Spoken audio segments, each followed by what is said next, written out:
This platform might look quiet right now, but purpose doesn't need permission. Sometimes the smallest voices are trusted with the biggest stories. I don't got it all, that's why I pray. I lift the names when I can't find words to say. Small but mighty, walking by faith. If I can't change it all, I still believe change can start today. I don't got it all, that's why I pray. For the lost, the missing, led astray. This platform's small, but God's not contained. And we never ever know what love can do once it's shared. I'm not rich in numbers, not loud on the screen, but every case I cover got weight in between. Faces on flyers, names people forget. I speak them out loud so they're never silenced. Yet I don't chase clout, I chase truth. Every live stream feels like a prayer in the booth. For the mom still waiting, the dad still searching, for the families hurting while the world keeps turning. They say, what can one voice read do? But I've seen hope rise when a community moves. So I show up steady, even when it's heavy, trusting God with the parts I can't carry. Got it all, that's why I pray. I lift the names when I can't find words to say. Small but mighty, walking by faith. If I can't change it all, I still believe change can start today. I don't got it all, that's why I pray. For the lost, the missing, led astray.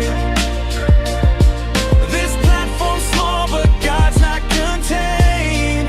And we never know what love can do once it's shared.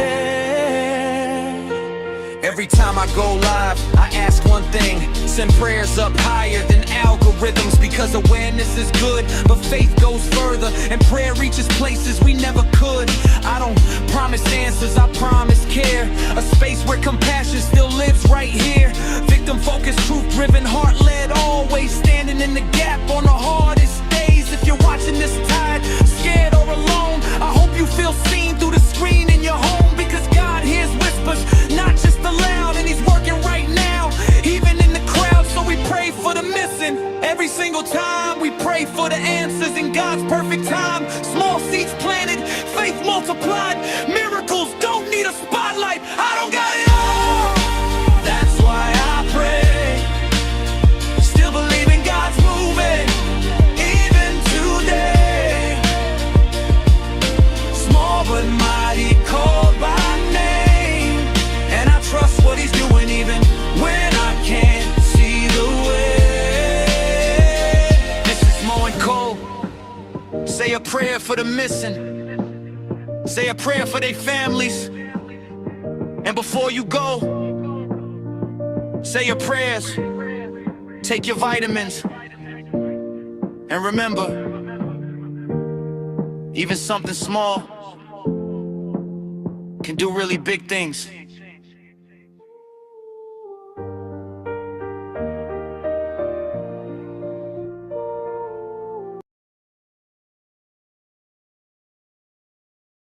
Hey guys, how are we today? I'm so glad to see you guys on this Sunday. It's been a rainy Sunday in my holler. It's been raining for days actually, but how are you guys? Hey Van, how are you? Good to see you. It's been about a week and a half since we have spoken about Jadarius, and so much has happened, and it's not good. It's really bad actually. And we'll get started about all of that. But first I want to share with you guys about this 20-year-old mother and her baby. I made a community post about them a few days ago, and she's 20 years old, and her baby, this is Ashlyn, and her baby Laylan, she is only 6 weeks old. And about, I think it was almost 3 in the morning on Thursday morning, and that was the 25th, right? Thursday morning. Yeah, her mama called police, and they got there within 10 minutes of her leaving, and she had trigger warning. It's pretty bad. She had expressed some suicidal ideation, and she took her baby with her, and so the law enforcement, I'm going to show you guys a video of them, and he does say that he went around to all the hospitals and looking for her because she left in her car, and it was about 4:40 a.m. and they found her car parked beside the river. And the river right now, you guys, it's twice as high of what they would usually give warnings for small crafts. So it's really, really bad right now. And so they're having trouble searching. But so when they found the surveillance videos, it shows her at 4 a.m. walking out of her car, getting something out of the passenger seat, but they can't confirm if it was the baby or not. And it was around 4 a.m. and they've been looking for her ever since. And they said that she had spoken to Laylan's father on Wednesday, so the day before, and that it was a really weird conversation, and it ended abruptly. And I found in one of the hey, Teacup Kraken, how are you? Good to see you. I found on Voice for the Voiceless Inc. They make posters, and they're always on top of things. And her church has put out a lot of pictures, not that one, but from her baby shower and stuff like that. And then this one too. And I guess people are saying it's a cult or something. And he says that it's absolutely not a cult. And that makes me sad that they even have to say that. Like, what does that even matter right now? They're trying to find a 20-year-old young lady and her 6-week-old baby, you know? But her brother said, quote, "This is my sister, and she was devoted to her savior after a very hard time fighting life choices, and she wanted only the best for her baby girl. But PPD, postpartum depression, had really been working on her. This isn't a cult or Amish, it's just love and wanting better," unquote. And so it made me mad. Well, it made me sad that he even had to come out and say such. But I did leave the resource links. If you or someone you know are suffering with that, there is help. And the tip line that I put on the resource number that I put on my community post, that's for non-emergencies. But if there is an emergency, you need to call 911 or 988 is what they said on their website. And it looks like they have a lot of resources on that website too. And my niece, she's 26 now, but when my big sister had her, she had postpartum depression really, really, really bad. But it does get better. It will get better. It doesn't last forever. I don't have any children, but I saw that through my big sister, and so I just want you guys to know that there is help, and I pray so hard that Ashlyn can get that help that she needs now, by a miracle, and they're not for sure if she had the baby with her or not. But please remember them in your prayers, you guys, and please share their information that I have on my community post. Okay, so the baby's grandparents, Laylan's grandparents on her father's side, they spoke a little bit, and I wanted to show you guys that video before we talk about Jadarius today. So hang on just one second, and I'll get that for us.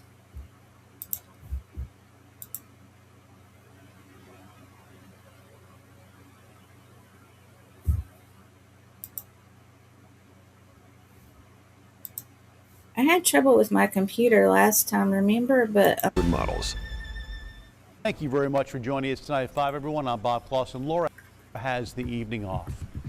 The search for a missing 20-year-old and her 6-week-old baby continues more than 24 hours after it first began along the Arkansas River in Dardanelle. Ashlyn Boxnick was last seen early Thursday morning on surveillance video walking toward the body of water. It's still unclear, though, if her baby was with her. Maddie Powers joins us now live as rescue teams are working very hard to try to locate both of them. Maddie, give us any updates that we have today at all. Bob, the latest update I have at the very moment is that Dardanelle police tell me that the initial person who called 911 was Ashlyn's mother early yesterday morning. She's the first person to have called. And it's so sad, you guys, that her mama called and the police were there within 10 minutes. And then when they finally found her car, she had only been parked there for 40 minutes. So, they see her car on surveillance parked at the boat ramp. And then at 4 o'clock, and then 4:40 is when law enforcement found her car. So it's just so awful that they just barely missed her at each turn. It's so sad. 911 sparking everything here. Now we're here as close as we can be to the boat ramp at Veterans Memorial Park. This is as close as we can get at the moment. They've blocked off the area as they have continued their search. Many agencies down there kind of packing things up. We are getting to the end of their search. They're packing things up for the day. There's one boat still out on the water, but again, they are just slowly packing everything up, and multiple people from the community have stopped by today to take a look at everything, including that baby's grandparents. Now, I was able to speak with the grandparents of baby Laylan, and I got a chance to get and hear everything that was going on from them. They say that the last time their son, the baby's father, 22-year-old Lorenz Williams, heard from Ashlyn was over the phone on Wednesday. He's kind of been like out of shock, I guess. See, that's Lorenz's mama. And some people are accused, you know how online goes, and some people are accusing him only because that he wasn't on the news on this video. But I just can't imagine being 22 years old and something happening to my 6-week-old baby and, my girlfriend. So people shouldn't do that, if evidence comes out, then, talk about it, but nothing leads that way at all whatsoever. And so I think people need to give him a break. And then also there's this other thing where the sheriff, somebody put out a photo of the sheriff buying a new vehicle, and that upset everyone because they thought that that's what he was doing instead of searching for these two, and people are saying that he bought that vehicle way before, so it's already getting really, really messy, and people just need to focus on finding them, worry about everything else later. He's just hoping and praying that that's not going to be our reality, that they find in that water. While multiple agencies ended their search yesterday evening at 5, a group from a Mennonite church in Johnson County came out to do their own search and rescue. And Yell County Mounted Patrol says they were out here until midnight last night. So again, the search is continuing. As of right now, it is wrapping up, but that will continue. They'll be right back out here tomorrow to continue that sort of rescue. Reporting live in Dardanelle, I'm Maddie Powers. Back to you. Maddie, thank you very much. And of course, we'll continue to follow movement and developments in this story. Be sure. I missed that earlier, that the Mennonite church was helping them doing their own search. Bless their hearts. Really good people. Okay, guys, today we're here to talk about Jadarius. And if you missed my last live stream, now it's really hard that I'm going to have to say was, because everything leads to that way, that he is no longer with us. And It's awful. He was 15 years old, and this is out of Baton Rouge, Louisiana, and he was 15 years old, and this summer he was working his first job at the school, and he'd gotten his first paycheck, and he was so excited, already thinking about what he was going to do with his second paycheck, you know. And a little bitty fella, only about 5 feet tall and about 98 pounds, and let me see. I did find a few little snippets around Facebook that people have shared of him, and I wanted to show you guys those few little things that I found. Um,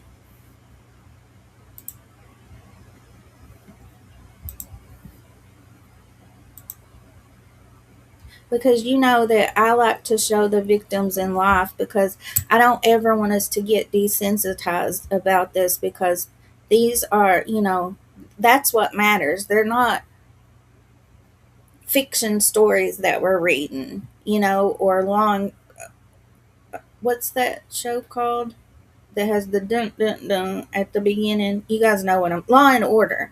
Yeah, we're not, this is real people, you know. I know you guys know that, but I even remind myself, I don't ever want us to. Okay, and this is him dancing at a party that Shaquana Searcy posted. Look at him. It says he was the life of the party.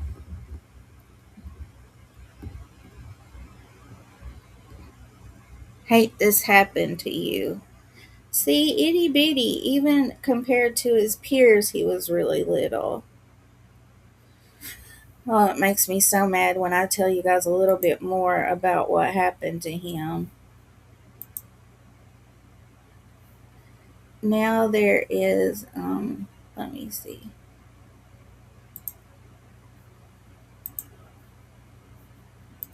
Okay, now let me show you guys my folder. I found something that his mama shared to her Facebook stories, but I had to record it and show you guys, because when I pulled it up, I think it was gonna dox my friends on Facebook, so I didn't want to do that. It's him singing, you guys.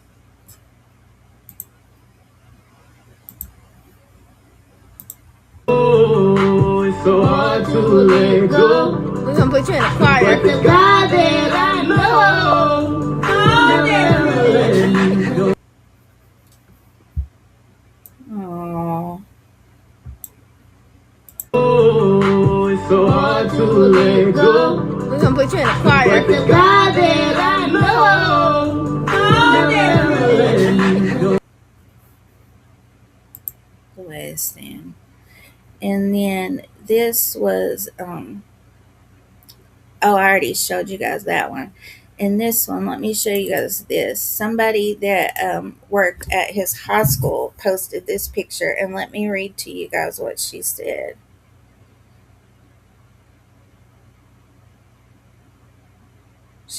And her name is Aisha Smith, I believe. And she said, I wanted to bless y'all with a glimpse of how Jadarius was when interacting with him before his algebra teacher came. I thugged it out with my ninth grade crew. This is the perfect depiction of the true Jadarius, always clowning and always smiling.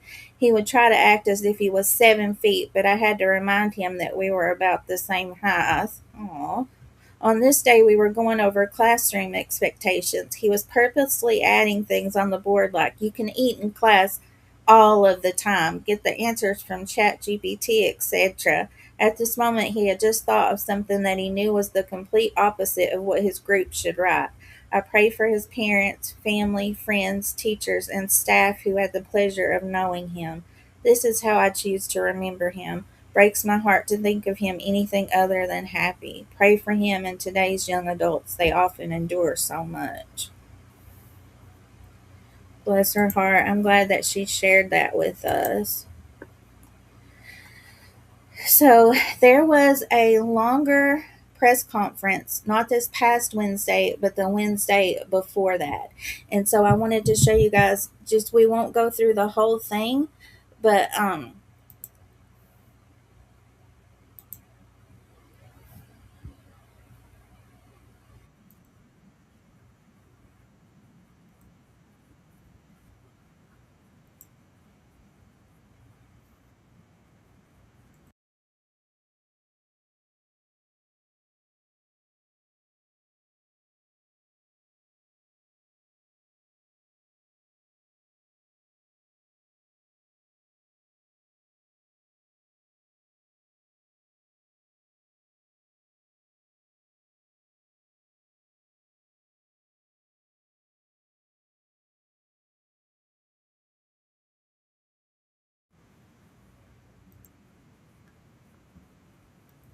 Is my sound messing up again, guys? I went the other way in so that the sound would work today. Let me see.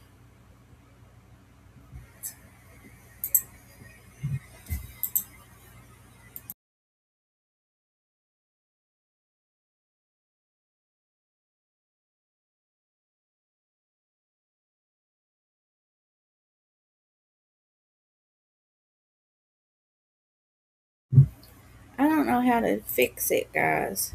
Let me see. Thank you, B Crumbs. Let me see what else I can do. Hang on just 1 second.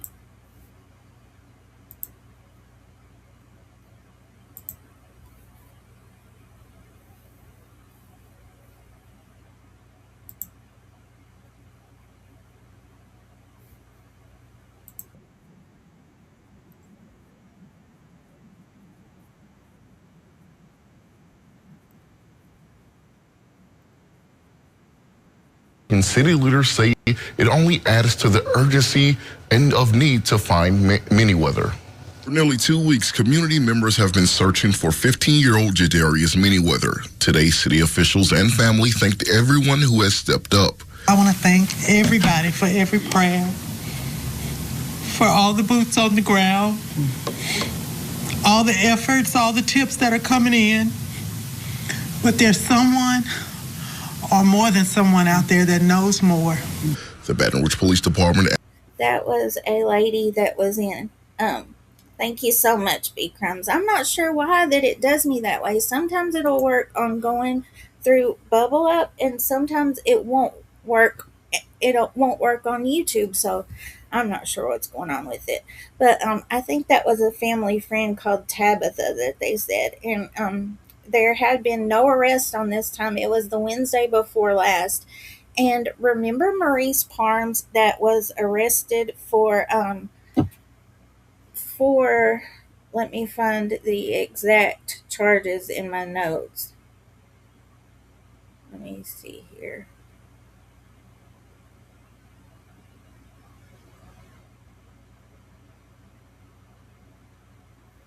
That he was speaking to the 16-year-old. Well, now we find out that the 16-year-old was Jadarius's long-term friend, and he had been sending her money through Cash App and buying her stuff, and it had been since September 2025. And he had referred to her as his bae and told her that he loves her, that 50-year-old Maurice Parms. And so he was arrested for that, and he bailed out in like a few days. So he is the one that is arrested and charged with Jadarius's murder now, and I'll tell you guys more about it when we get there. But at this time during this press conference, he hadn't been arrested for that yet. And Mayor President Sid Edwards urging the public to come forward to help bring Minnieweather home. This is a son of Baton Rouge. It's one of ours. We need the public's help. We need anybody that has any information. During the investigation, detectives reviewed a 16-year-old girl's phone and found she had been in contact with 50-year-old Maurice Parms. BRPD arrested Parms for indecent behavior with juveniles and computer-aided solicitation of a minor. Baton Rouge Police Chief T.J. Morse would Computer-aided solicitation of a minor. Elizabeth says, I appreciate you for coming back to revisit his case. So many creators drop streams and leave it there. I'm always doing my research behind the scenes, you guys. I always keep up with this stuff, but sometimes I can't go live.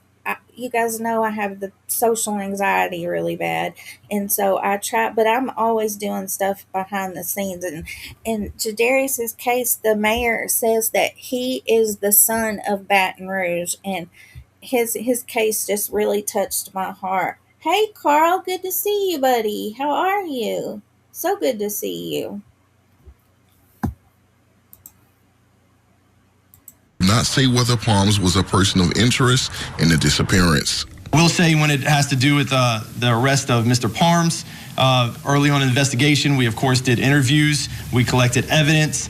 Those interviews, that evidence that we collected led to the arrest of him having an indecent relationship with a juvenile. That is what that arrest came from at the beginning of this investigation. Officials say with Tropical Storm Arthur approaching, it only adds to the urgency of finding Minnieweather. Yeah, so of course with the upcoming storm, it's why it's imperative that we get as much tips as we can as we're looking at water coming down and creeks and rivers rising and all those kind of things and currents moving through. It's even more important that we get any tips that we can get out there, and why we're so urgent about this business of getting boots on the ground. Crime Stoppers is offering a $2,000 reward for anyone with the information that leads to. That was another big concern, was that that the storm was moving in. And so that was on Wednesday, June 17th is when they had that press conference. And then on Friday, June 19th, so 2 days later, the police were searching. They were doing, let's see, Friday, June 19th, police units that unfiltered with Kieran. Remember, I told you guys that news agency was doing really good work on this case and staying on top of things. They saw the police. Let me show you guys.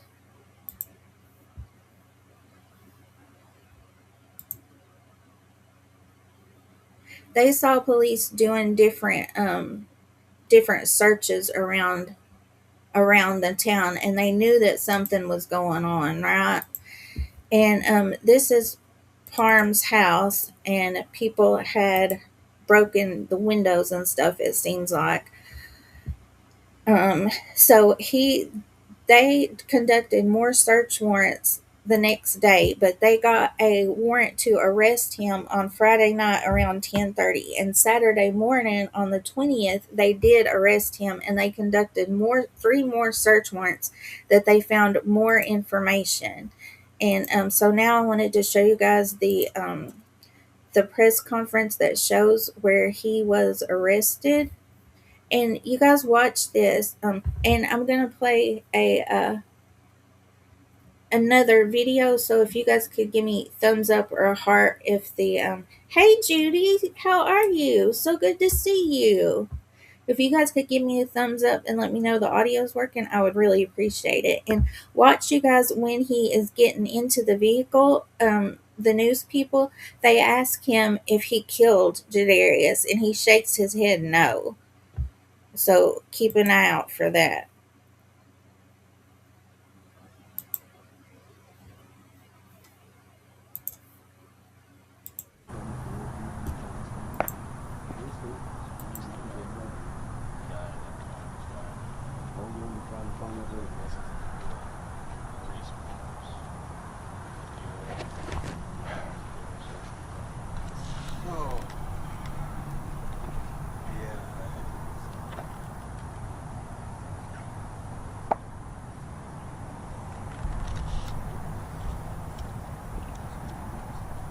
It'll be just 1 second, and he'll be coming out here.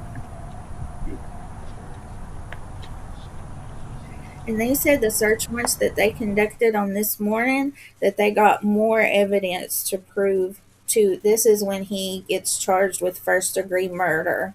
And they say that there is beyond enough evidence to prove that he did this. But they were still looking for him, for Jadarius, during this time, you know.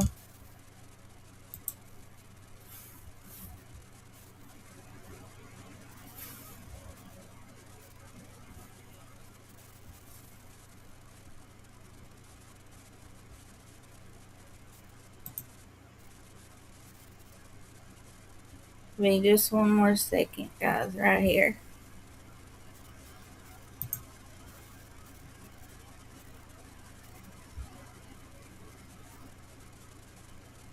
So look how big he is compared to little Jadarius, who we just saw, who was even shorter than his peers. And look how big this guy is. Almost taller than all of them. Maurice, did you kill 16-year-old Jadarius? You have anything to do with his disappearance? See, he shook his head no. If so, why? I bet. You got anything you would like to say? Good.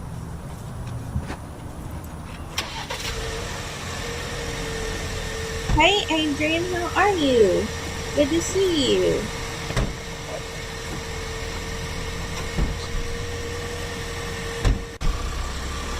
Now there's a small press conference after this. Just one second. Test. Oops. Come on.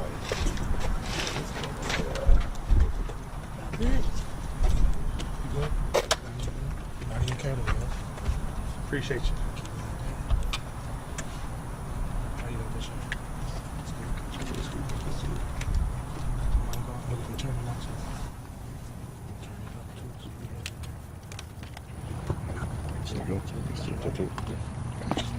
You good? Yeah. All right, so we're here today to announce just 2 weeks after the first initial report of missing person Jadarius Minnieweather, we've made an arrest in that case. Mr. Parms, 51 years old. He said Jadarius Merriweather there, and that's an easy mistake because actually on one of my thumbnails I had put Merriweather instead of Minnieweather too. So if I ever make a mistake like that or in my description or anything, you guys please let me know and I'll fix it ASAP. But that was an easy mistake to make, I believe. Detectives linked the investigation, multiple detectives involved over the last 2 weeks, found enough probable cause to charge Mr. Parms with the first-degree murder of Jadarius. They got an arrest warrant signed by 19 JDC late last night. After that arrest warrant, we conducted about 3 search warrants starting early this morning through different locations around Baton Rouge, recovering more evidence, and we are safe to say now that we are charging him with the murder of Jadarius. Has Jadarius' body been found? No, we have not located his body. This is still a very active and open investigation. The rest is just the beginning, right? We are going to work with the District Attorney's Office and 19 JDC to make sure that Mr. Parms is, held responsible for this. Very high bond, if any. Give them all the information. We are still asking for the community's help. We had a lot of evidence come in before our And his bond was denied a few days later, thank goodness. Thank goodness it wasn't like when he was charged with solicitation of a minor. He bonded out within like 2 or 3 days. So thank God that it wasn't like that. press conference, and some of the evidence you're going to see as the arrest warrant is, becomes public record. Even some information after the press conference that was able to go into us being able to draft this arrest warrant for Mr. Parms. So we're going to continue to ask for community's help. If you know something, please still reach out to Crime Stoppers, reach out to us. Now our focus kind of shifts into bringing Jadarius home for his family. What did y'all find at Maurice's home? It's still very on. We're not going to talk about any of the evidence that we recovered because it's very open investigation. I'm going to let the mayor say a few words, and if y'all have more questions after that. First and foremost, here again to the family. We need our whole community to pray for this family until we can get Jadarius back. I want to thank the public. I want to thank the citizens of East Baton Rouge Parish because they stepped up. Without them, today may not have happened. People are speaking. They're doing the right thing. And I want to thank you guys, the media, because you're doing your job, and we can't put the word out without you. So it is very, very much appreciated. I am proud of everyone who is participating in this, all the people who are searching, our local law enforcement. This has been a team effort. I think we had a press conference 2-3 days ago, and the community has responded, and we're working hard. And I said it then, I'll say it now. If you hurt one of our babies in Baton Rouge, and Jadarius is one of our babies, we could come find you. I didn't say, when I said, it's not if we get you, it's when we get you, okay? And so I'm proud of all the, here again, everything everyone's done. I'm a little emotional today. And this is the first time I've seen this mayor, I believe, and I feel that he is really sincere. And you see Josh in the background, Josh Gill from United Cajun Navy, and I feel that this case has really touched his heart too. And Jadarius has touched so many people, and now he needs to be found. One way or another, he needs to be found. And on my thumbnail and my title, it says that we'll hear a little bit more of it in the longer press conference that was 2 days ago. But he has made no statements, or he hasn't spoken to police at all. So it's alleged that he murdered this child, and now he can't even help the family to lay him to rest properly. So, real good guy that is, you know. So, I'm also going to add to my prayers that God softens his heart and that he does the right thing now, at least, and tells where he is. But the job's not done. The game ain't over. We got to go find this baby. Thank you. Y'all have anything on a motive? No, seems like all our evidence leads to a violent attack that occurred with Mr. Parms on Jadarius, which led to him killing him. Where did you find Mr. Parms? At his home this morning, an early arrest search warrant. If y'all were, knowing y'all were suspicious of him, how difficult was it to see him bond out after the first arrest? And was he being monitored to make sure he didn't leave town? Yeah, so we definitely, we're looking at him all along with different information that we had, and just kind of compiling all of that, everything from witness statements to video surveillance that we have. A lot of that evidence that you'll see that's put together in the arrest warrant definitely was on our radar. Put him away. He was able to bond out on the first charge and then we were able to get enough evidence to feel forward that we could go get an arrest warrant signed. We had to make sure we had all our ducks in a row in our cars, so now we're moving on to the prosecution part of this. Thank y'all very much. Thank you. So, and I can imagine how hard it was to watch their prime suspect bond out. And, but it said they did keep an eye on him that whole time, so that's good. Miss W, how are you? I'm so glad to see you. How you been? And so now I'm going to tell you guys what I have gathered from all of the news sources. One of the sources, The Advocate, they put a lot of information about the video evidence, and I am filling out for a FOIA for this case. I made my, you have to make an account on the city of Baton Rouge, and so I did that yesterday, and I'm going to finish filling it out, so hopefully I can get the search warrants and the affidavits to read for myself, because I always like to do that. And but I'm gonna read to you guys what I got from from going to the Advocate after they did that article. Then they put it behind a paywall, but luckily I had it in my notes anyway. So that's what I want to read to you guys now. And this is what and trigger warning, because it's pretty bad. It's really bad. Let me see here. Okay, so remember the 16-year-old. Darius had went to her house and he was waiting on her to get home. She had went out to eat with this Parms guy. And let me see here. So while police were investigating Minnieweather's disappearance, police came into contact with his 16-year-old friend. Using a search warrant for her phone, police found messages between the girl and Parms, as well as several Cash App payments from Parms to the girl. The team told police she had met up with Parms multiple times at his home in his white truck and black SUV. She told police Parms would take her to stores and buy things for her, as well as send her payments through Cash Apps. And I believe that she did have a boyfriend her age at this time too.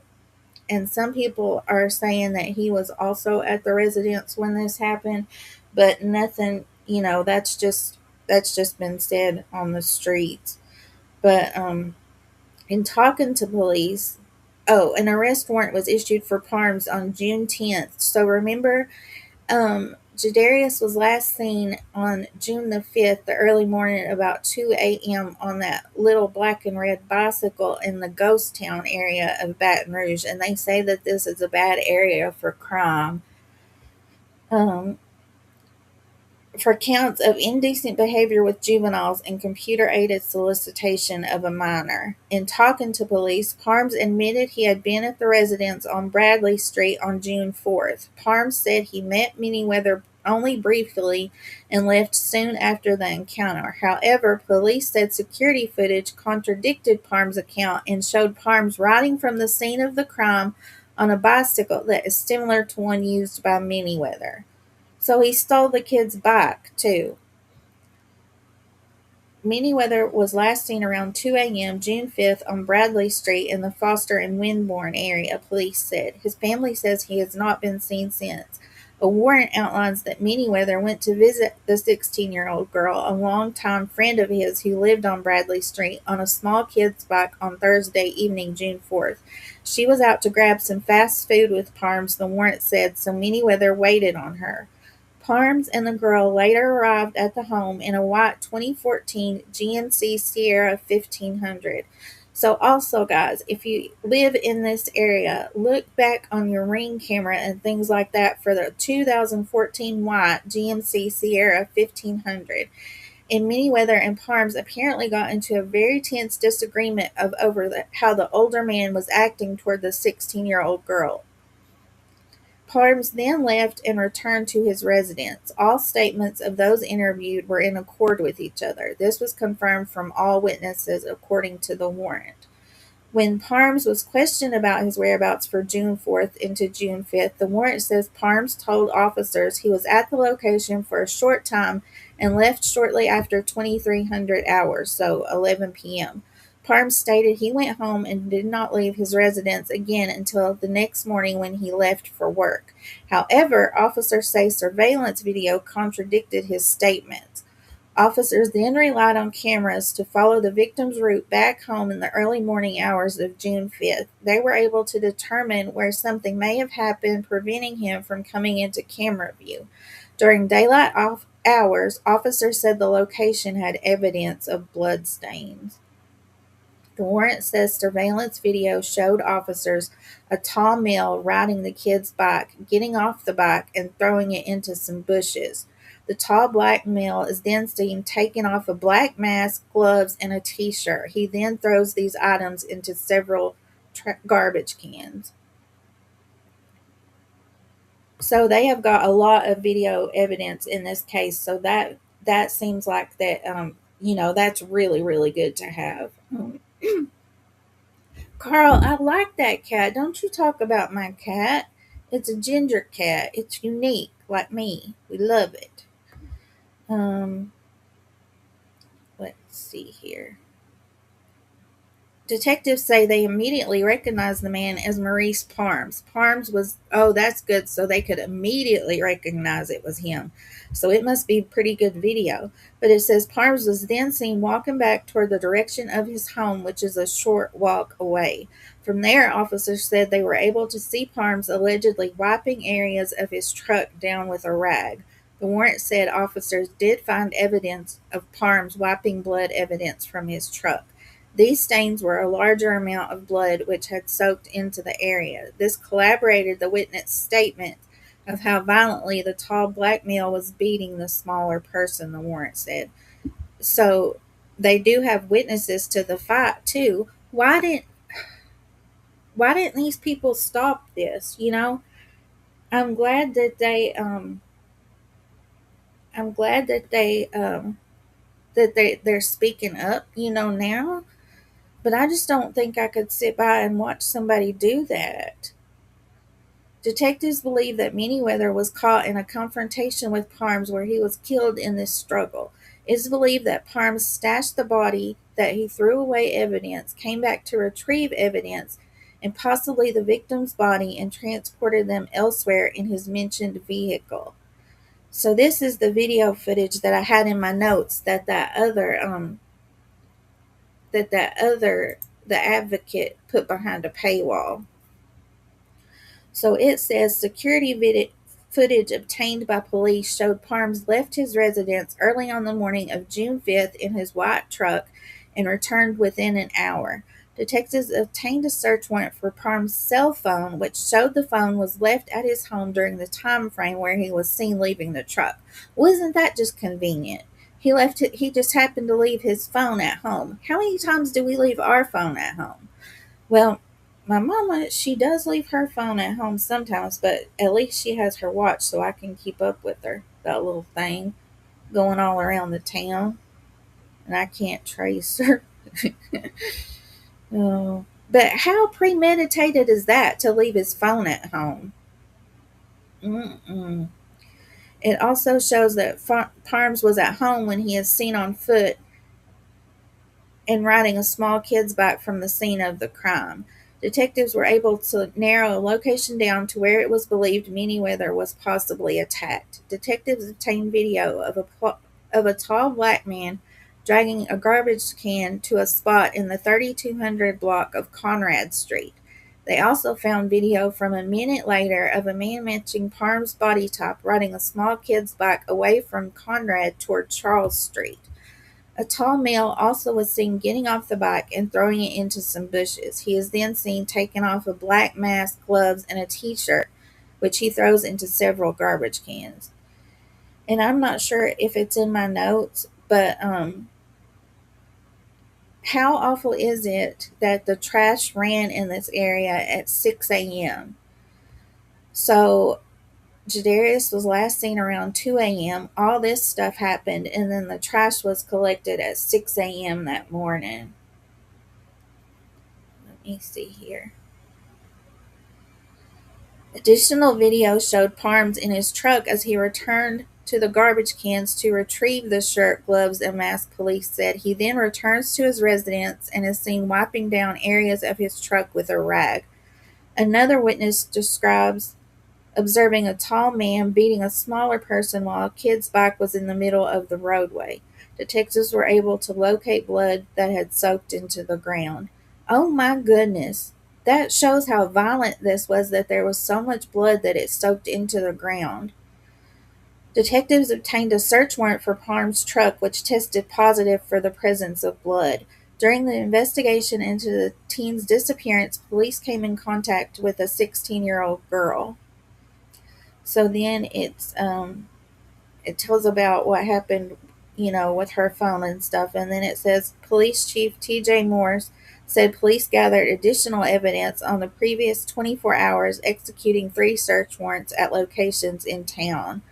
The 16-year-old girl told police earlier this week that she and Parms had started messaging each other in September 2025. Okay, I don't have it in my notes here, but I absolutely remember reading in an article that the witness who said that they seen Parms attacking Jadarius, they also heard a softer voice asking them to stop. So she was there, apparently. Let me see here.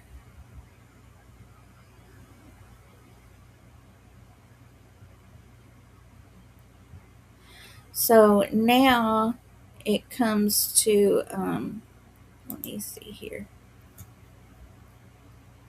So now we get to the press conference that happened just this past Saturday. And they believe that Jadarius is in the North Baton Rouge landfill, unfortunately, you guys. And it's a half acre is what they've narrowed it down to, is where he is. But there is, I believe, 325 vehicles that deposit garbage here, waste, every day. And I believe they said 160 tons. It's a whole lot, but we'll listen to this to see exactly specifically what they say. But it's a big task that they're gonna have to undertake, and they're planning everything out right now. And what comes to my mind is little Quentin Simon, and they were able to find him.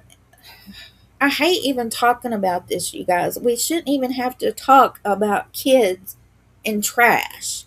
You know, it's like well, you guys know, it's like they people that are able to hurt kids, they're not going to take care what they do with them afterwards, but I just can't even imagine. And it's good that I can't imagine and that you guys can't imagine, because it means we're not like them, you know? Let's see here. So you guys give me a thumbs up if the audio works.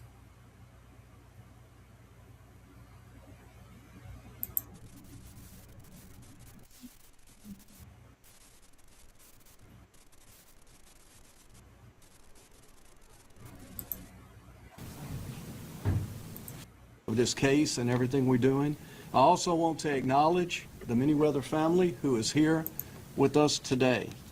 We're coming to you, and I'm gonna have other experts speak when I move on over. But the bottom line is we have strong evidence that the Jarius body is in the Baton Rouge landfill. Baton Rouge police has been working incredibly hard, exhaustingly hard, and we'll let, like I said, I'll let the chief and the rest of them talk about some of that, but we feel very strongly that is where he's located. So what does that mean? A landfill's huge. It's a big, big, big place. So the first thing we did is we reached out to the FBI for help. They will do, they're the experts in extensive recovery efforts. They've done this many, many times. There's a team here in Baton Rouge and a team in Quantico that will be joining us. Let me say this, as they, as we start the process of doing this recovery, it's very difficult. It's not going to happen overnight. It's going to take a lot of time to do it right. I learned a lot. I got briefed by the FBI yesterday on the what, the how, and the why they do things, and we've got to do it a certain way to ensure success. I will also say this, as nothing's guaranteed, but we do feel strongly this is where my son, our son, of Baton Rouge is. At this point, I would like to turn it over to our Chief of Police, T.J. Morse. Thank you very much, Mayor. On behalf of all of us up here in public safety, I want to thank you for your heart, which is evident in how you speak.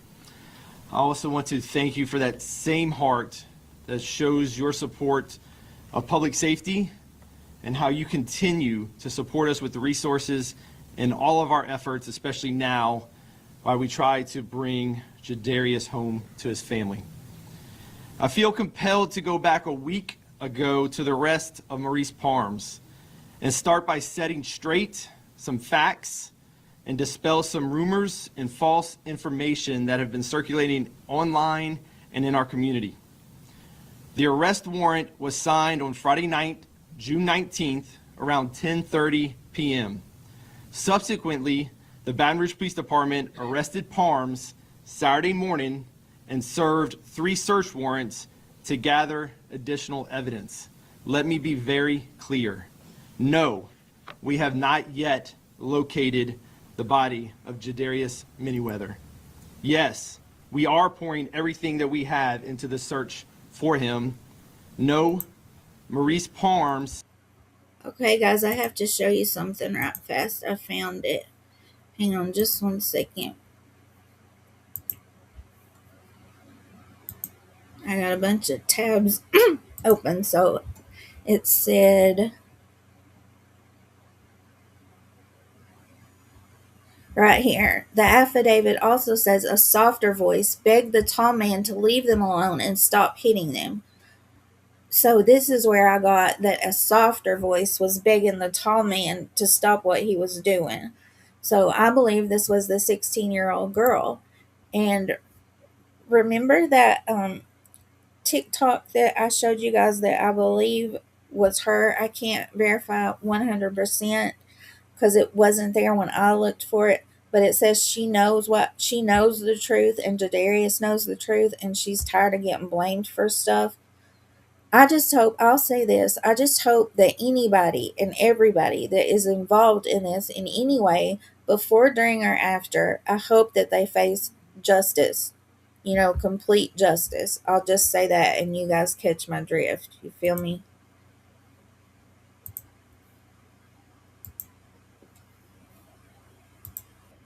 has not provided us with any information or statements. Although an arrest has been made, detectives have not stopped the investigation. Our Baton Rouge police detectives, who have been working relentlessly on this case, have obtained significant evidence to determine a location where we now strongly believe that Jadarius' remains could be found. This process will be challenging, to say the least. I warn you that this is troubling to imagine, but investigators believe that Jadarius was picked up on a collection route and taken to the North Landfill, which is where we are now all working together on a massive operation to find his remains. For context, the North Landfill is an active municipal solid waste landfill that covers more than 400 total acres.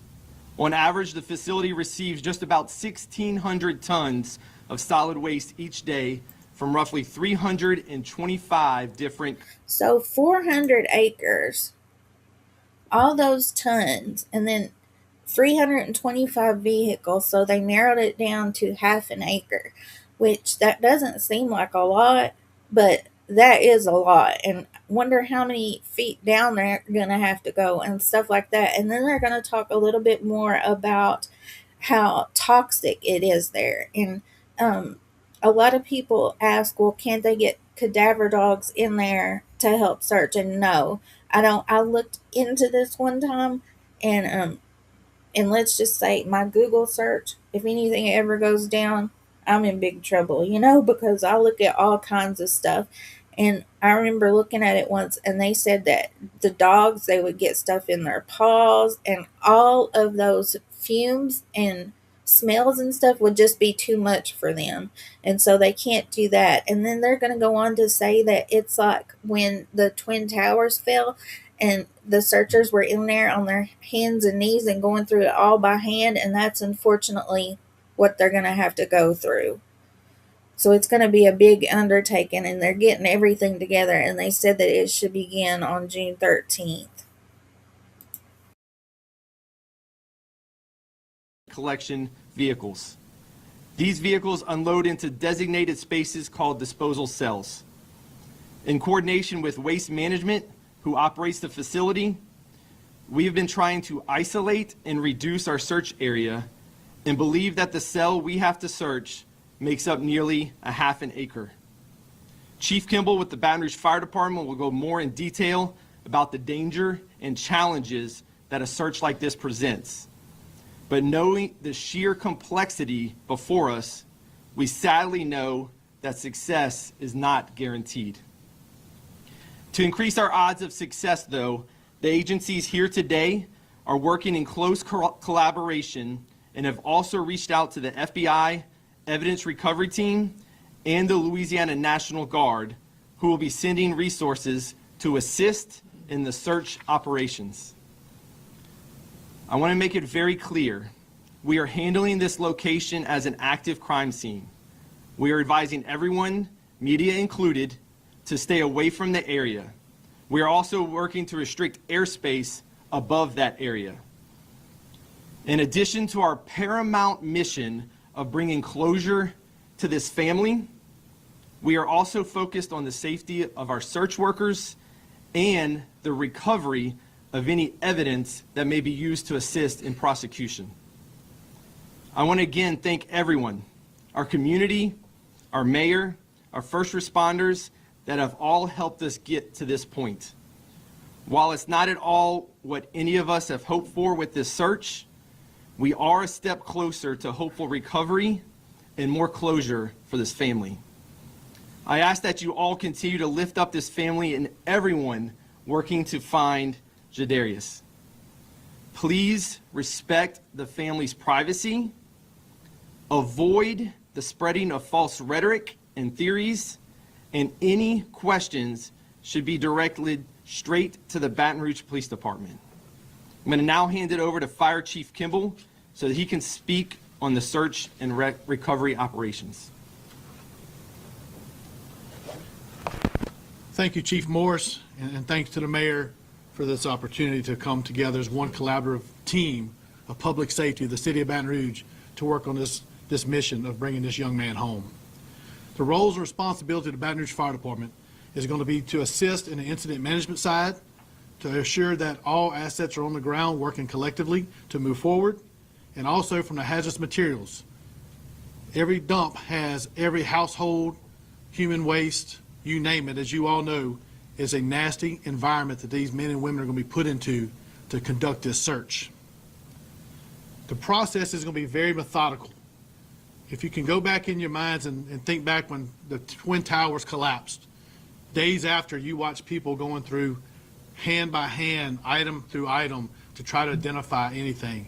That is the kind of situation that these men and women are going to encounter when we start this operation.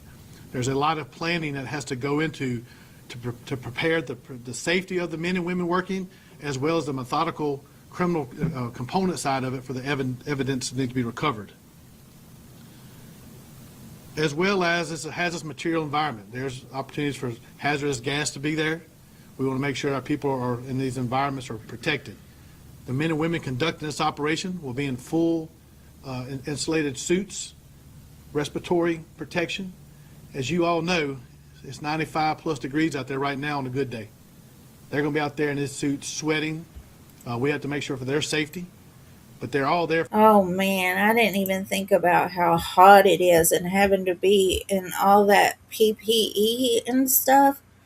Oh my goodness, they definitely need our prayers too, you guys, all of these searchers. And I can't imagine the mental toll that it takes to know you're not looking for a needle in a haystack. You're looking for somebody's baby, somebody's grandson, somebody's nephew. Oh man. For one mission, and that's to bring this man home, as we've talked about. It's going to take quite some time. How long it's going to take, we don't know. But we're going to encounter every opportunity and flip every coin we have in that pile until we realize we can't go no more. So we'll take some time to go through those layers. Working with the people at Waste Management, they have some formulas of how long it should take and possibly for how depth it is. We don't know how deep we'll have to go, but it's not going to be a lot of machinery work. It's all going to be done by hand. So as you heard Chief talk about how large of an area that is, it's going to take some time. We want the people to understand. The law enforcement, fire service, EMS, Office of Homeland Security are working diligently throughout this process until it's over with. So we need you to understand that. From the citizens, stand behind us. Support your public safety because they're doing everything they can.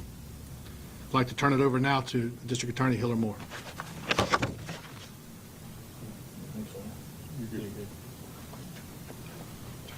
Good afternoon. I'm Special Agent Charles Coger, and I'm the Assistant Special Agent in charge for the FBI's New Orleans Field Office.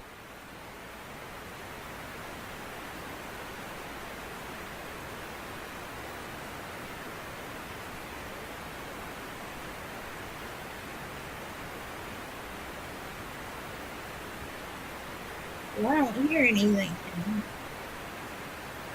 I hear the sound of a video, but let me see.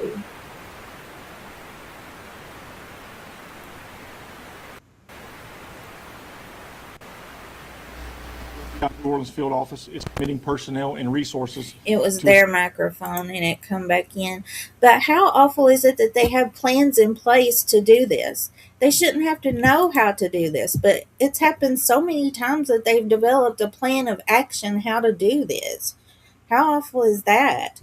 But he said that the FBI from the field office there in Louisiana, and then also people are coming from Quantico too. Assist throughout this operation as well. Now, our role is to provide specialized capabilities that can help our partners conduct this search safely, efficiently, and thoroughly. We remain committed to supporting the Baton Rouge Police Department in every way we can as they continue seeking answers for Jadarius, his family, and this community. While this operation is focused on the recovery of evidence, it is ultimately about something much more important. It is about ensuring that Jadarius is treated with the dignity and respect that every child deserves, and doing everything within our power to help bring accountability to those responsible. Today also demonstrates what strong partnerships look like. When the community is faced with a tragedy like this, law enforcement agencies come together, bringing our unique capabilities and resources to support one another. That collaboration is exactly what you are seeing here today. Again, the FBI remains committed to this mission, and we will continue working side by side with the Baton Rouge Police Department and our other law enforcement partners until this work is complete. Thank you. I'll now turn it over to DA Hiller Moore. Thank you. Good evening. Sympathies to Jadarius and his family. Prayers go out to you. Sympathy to our entire city and parish. We lost a son. And I cannot imagine the pain that the mother and the family are going through, knowing where their child is. This is the district attorney, and I thought at first that he does get I'll just say he knows what he's doing, and it seems like this case touched a lot everybody here. Let me turn it up a little bit. He's kind of hard to hear. Having worked cases where we've never been able to find the body and been successful in that. In fact, last week, just filing an indictment where we have no body. But in this case, we pretty sure where we know where a body is. For us now to search for that is just as important to this family as it is to the investigation. In fact, probably more important to the family than to the investigation. We believe that we know what happened. As you can tell by reading the arrest warrant, he is charged with first-degree murder. It's the most serious case that we can have. The Baton Rouge Police Department has done an outstanding job investigating this case and continues to do so. We now will take this case with pride. We now get the voice. We're able now to speak for Jadarius because he can't speak for himself anymore. We have 2 assistant DAs that are assigned to handle this case that are here today. That lady in the white, that's his mama. And remember, we saw her last time, and she was beyond herself, upset, missing her baby, begging for information. And then that's his mama, Aquarius, beside her, in between the mama and the district attorney. And the mama posted after that he was arrested for this, she made a Facebook post, and it says, "I'm so fucking angry. I want this SOB and his family to suffer, but 100 times worse." And I don't want any of us to know what she is going through. We can empathize and sympathize, yes, but we really can't know what she's going through. And I hope none of us know ever, none of us ever know. And she's absolutely allowed to feel how she feels. And do you guys know that Facebook took her page for a while? She had to make a new one, but I think she's got it back now. But what a time to take her Facebook. She should be able to put her feelings on there, how she feels. You know?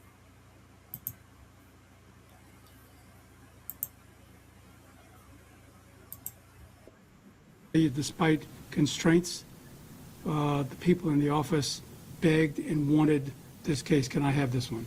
This is the one that I want because of what happened. It's a child. It's a child that we all lost, not nearly as much as his mother and family, but they feel the same way that they lost someone, and they want to be able to speak for that child in front of a jury and bring justice to this man. So we look forward to, over the next months, hopefully as quick as we can, meeting with this family and giving justice that they deserve. Also want to tell you behind the scenes. You always get to hear more of the formal things that chiefs and others say, but I can tell you, in speaking with our ADA yesterday, we walked away with what you don't know, and what generally does never get reported is that all of the men and women you see here, and those that are behind the cameras, those that are still out on the street doing all the very hard work, on this case and other cases all came together in a very large room yesterday from every walk of life, from every agency represented here, from the police department to the sheriff to the fire, FBI, you name it, every agency was there. Others, the Cajun Navy, the National Guard, to where they asked, can we call the governor, can we get the governor's approval to get the National Guard? We called the general of the National Guard of Louisiana, who was not able to be here today, but Colonel St. Romain is here. The National Guard and the governor's office are involved in this case as well.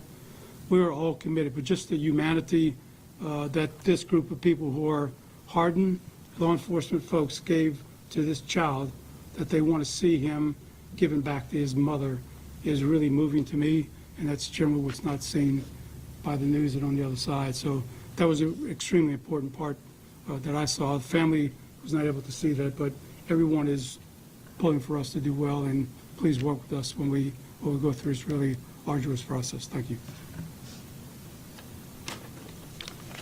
To fill in a couple of blanks as well, I was riding over here to meet with the FBI team yesterday, and I told Chief Jeff LaDuff, I said, I don't want to go in there and hear that we're going to start in 3 or 4 days. If that's the case, I'm going to go out there myself and start searching. But when I got there, what I learned and the confidence I now have in our FBI and everyone. I'm sure a lot of people are thinking that. Why do they have to wait a little over 2 weeks before they can even start? I'm sure that Josh, he seemed, from the United Cajun Navy, I'm sure that he would get his people in there and they would volunteer to get in there and search themselves. But it's very, very, very dangerous. I'm sure that people throw away all kinds of stuff they're not supposed to. So it's very, very dangerous, and I can't imagine how the family feels having to wait too. It's hard on us, and the community members and the searchers and everything, but it's so much worse on the family. Yeah.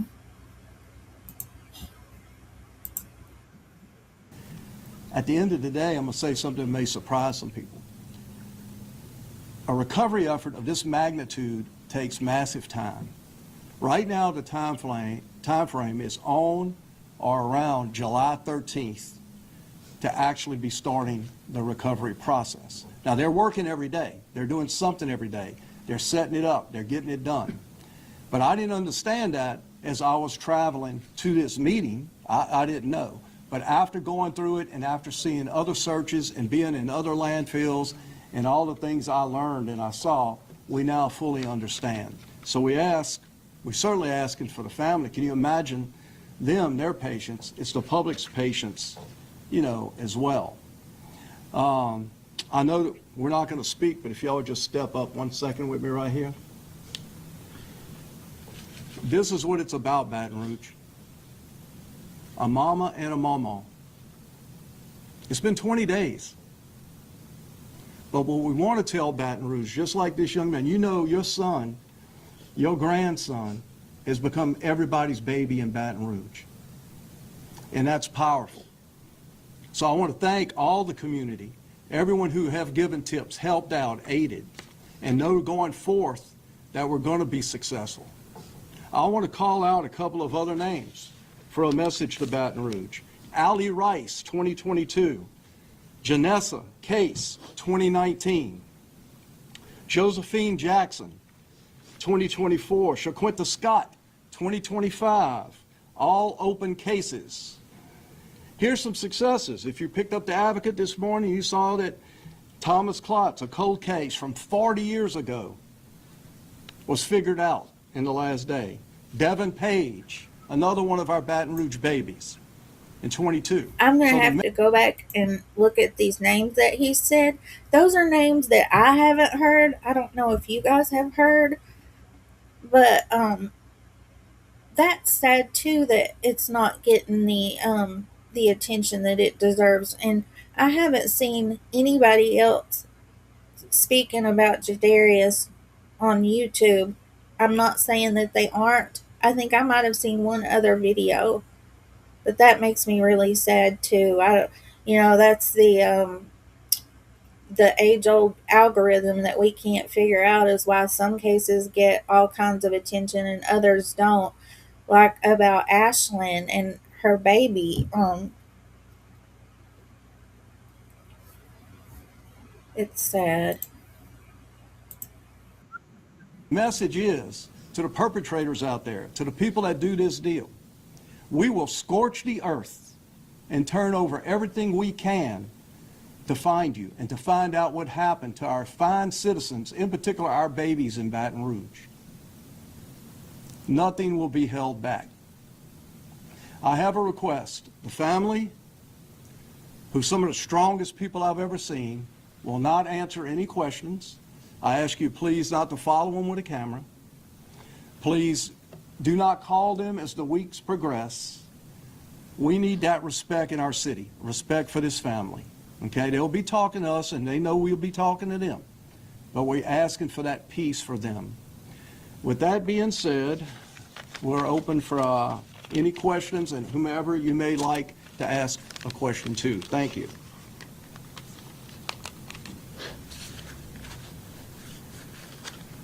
Well, this is a first. They don't want to be Everybody's scared. You said you're going to have law enforcement out there. Let me turn it up. Secured while you guys are starting that, or is that what you're working on right now? Yeah, so starting earlier this week, actually, this is considered an active crime scene, so we are definitely taking every step to secure it and preserve every evidentiary piece that is there.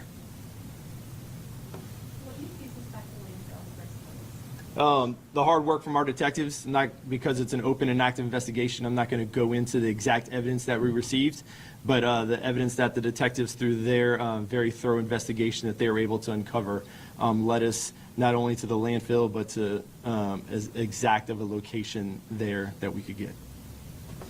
Do you expect anyone else is involved? It's always open. Again, this is an open and active investigation.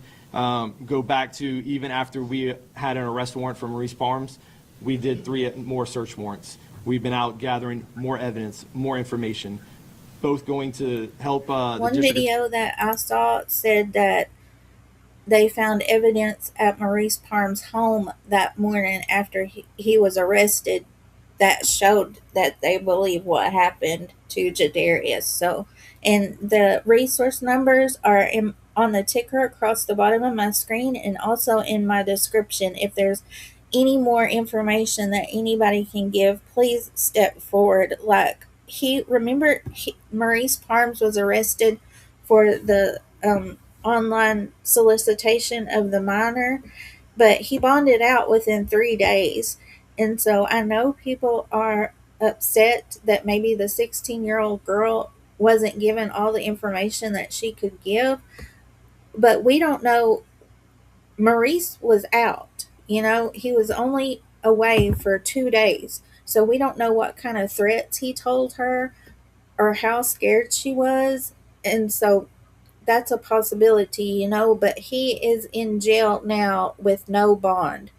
So if there's anything that that could help, no matter how small, they could really use your help. So please come forward. And on another video I saw, it said that the Crime Stoppers, that they don't trace IPs or anything, and they said get a text now number and call if you have to, but you can absolutely stay anonymous. And then there's the Josh Gill number too for United Cajun Navy, so you can also contact him. Attorney's office in the prosecution of him, but also to see if there's anybody else that is culpable that went to either helping to cover up this act or helping perform this act. So as we continue this investigation, if any more evidence becomes available, we're still asking the community to reach out to us and help us. So if anything else becomes available and any more charges are applicable, we're definitely going to follow up with those. How much of the landfill has been explored so far, and how much more do y'all think y'all have to go? So we've been narrowing it down, like I said, with our partners from Waste Management, our detectives, being able to narrow down the area that we believe that his remains might be located right now.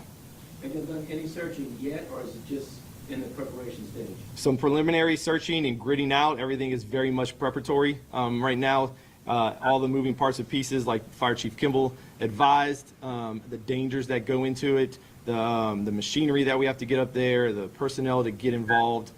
Trust me, I kind of with the mayor here, and I think a knee-jerk reaction of all of Baton Rouge. I said, let me get 100 volunteers with some shovels and start going up there and digging.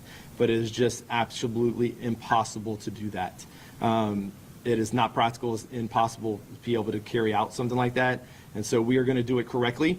One, to give us the highest chance of recovery, and secondly, so that we can preserve any evidence that might be there, however small that is, if it's a piece of mail, all the way up to his remains. I think that was the last question, you guys. There is one more thing from Josh Gill that I have pulled up that I wanted to show you guys. And then I have a good story for you guys, like we always end on, and then I'll let you go. Let me see here.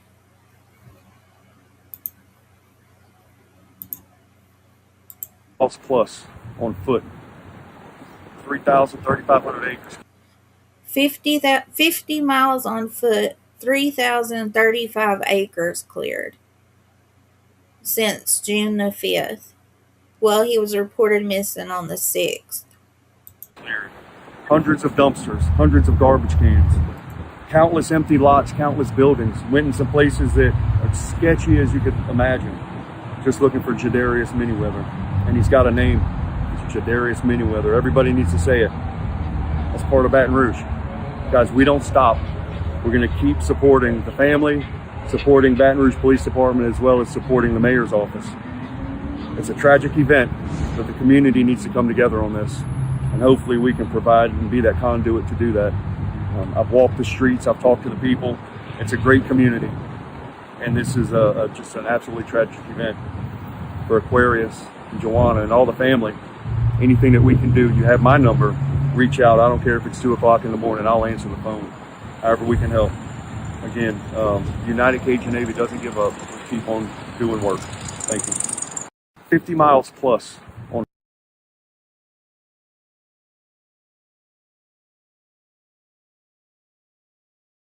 He said 2 o'clock in the morning, call him, and he would answer the phone. And I really have no doubt about that.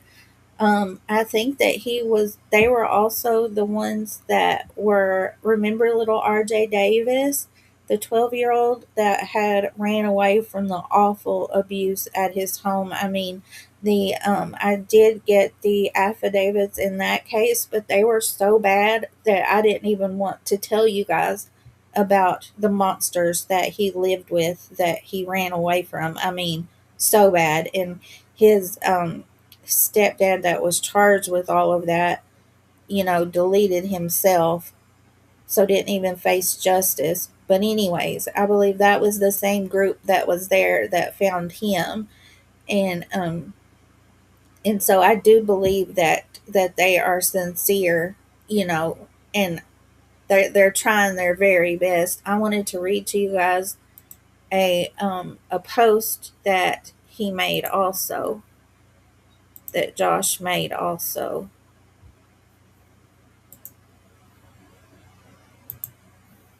It says, so this was the 26th. It says, I made a promise, Jadarius, I made a promise to your family that I would do everything in my power to help bring you home. We have searched rivers, woods, abandoned buildings, and countless places where others may have overlooked. We pushed. We asked hard questions. We applied the pressure necessary to make sure this case never faded into the background.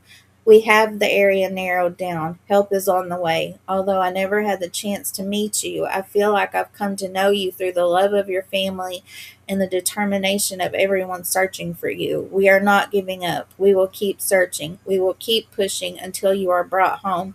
We won't give up. We do work. So that really touched my heart. I wanted to share it with you guys too. I think that that's all that I have about his case today. Thank you all so very much for coming to hang out with me and to listen about Jadarius. They still definitely need our prayers. This is when, I don't like to say that the families get closure, but they might get resolution to this part, and then they'll have to also, face the next part, which is getting justice for him. But I pray that he's found. Um, so, the good story that I have for you guys is that these four friends, and it was in Saskatoon, Canada, and these four friend girls, they were on their way home about 4 a.m. on the 27th. What is today? Is that right? Yeah, so yes. Oh, this video was yesterday. It was Tuesday. So it was about 4 a.m. Tuesday, and they were on their way home, and they saw a house on fire. And the little 89-year-old man, there's no doubt in my mind that they saved his life. Absolutely. So I wanted to show this to you guys before we leave.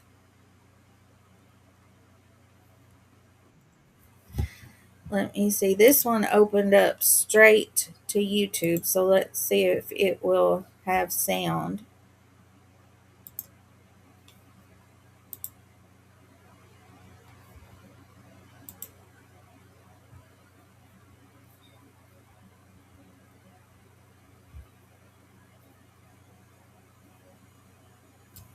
Let me see here.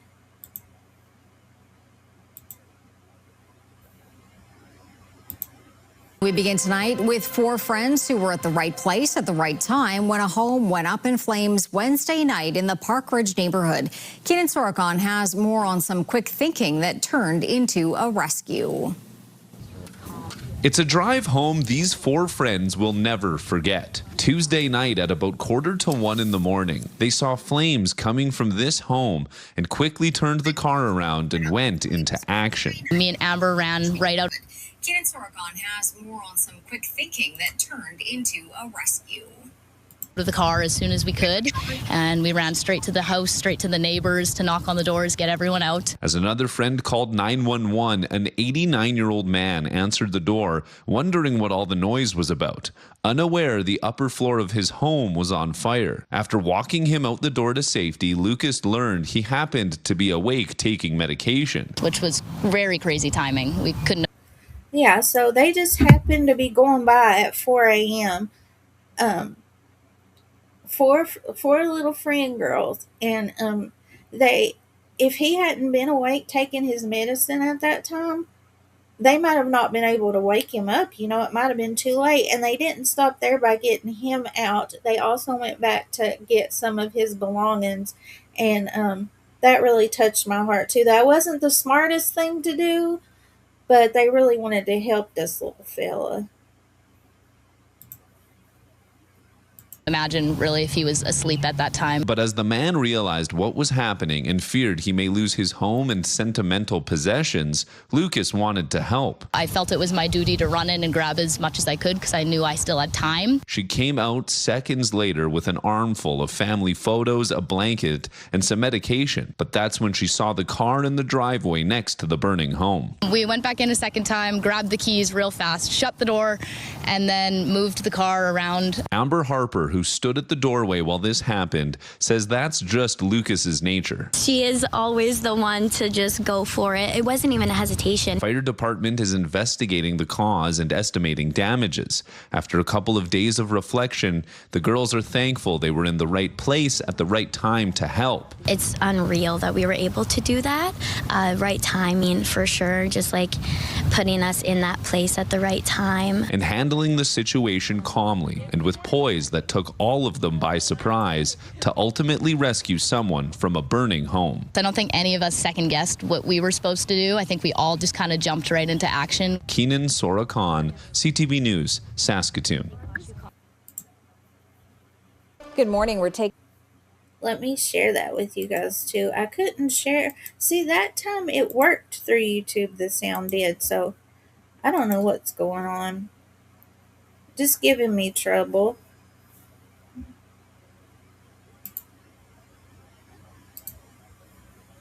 That's why I couldn't share the other one with you guys.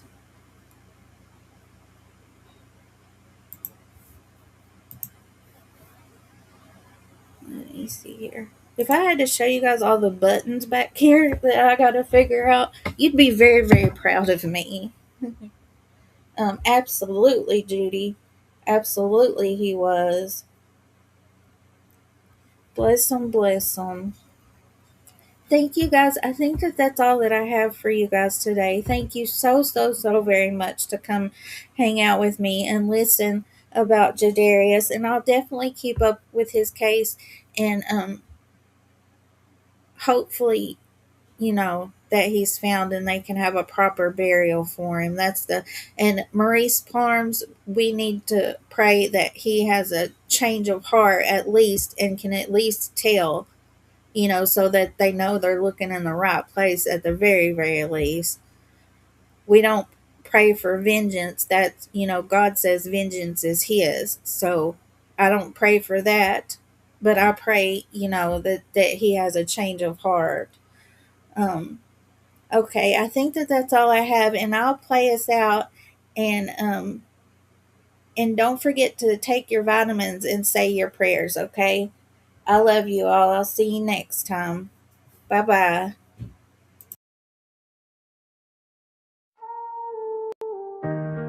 They tell me I'm small, but I've learned small faith moves mountains. This platform might look quiet right now, but purpose doesn't need permission. Sometimes the smallest voices are trusted with the biggest stories. I don't got it all, that's why I pray. I lift the names when I can't find words to say. Small but mighty, walking by faith. If I can't change it all, I still believe change can start today. I don't got it all, that's why I pray. For the lost, the missing, led astray. This platform's small, but God's not contained. And we never ever know what love can do once it's shared. I'm not rich in numbers, not loud on the screen, but every case I cover got weight in between. Faces on flyers, names people forget. I speak them out loud so they're never silenced. Yet I don't chase clout, I chase truth. Every live stream feels like a prayer in the booth. For the mom still waiting, the dad still searching, for the families hurting while the world keeps turning. They say, what can one voice redo? But I've seen hope rise when a community moves. So I show up steady, even when it's heavy, trusting God with the parts I can't carry. Got it all, that's why I pray. I lift the names when I can't find words to say. Small but mighty, walking by faith. If I can't change it all, I still believe change can start today. I don't got it all, that's why I pray. For the lost, the missing, led astray. This platform's small, but God's not contained. And we never know what love can do once it's shared. Every time I go live, I ask one thing. Send prayers up higher than algorithms, because awareness is good, but faith goes further, and prayer reaches places we never could. I don't promise answers, I promise care. A space where compassion still lives right here. Victim-focused, truth-driven, heart-led, always standing in the gap on the hardest days. If you're watching this tired, scared, or alone, I hope you feel seen through the screen in your home, because God hears whispers, not just the loud, and He's working right now, even in the crowd. So we pray for the missing every single time. We pray for the answers in God's perfect time. Small seeds planted, faith multiplied. Miracles don't need a spotlight. I don't got it all, that's why I pray. Still believing God's moving, even today. Small but mighty,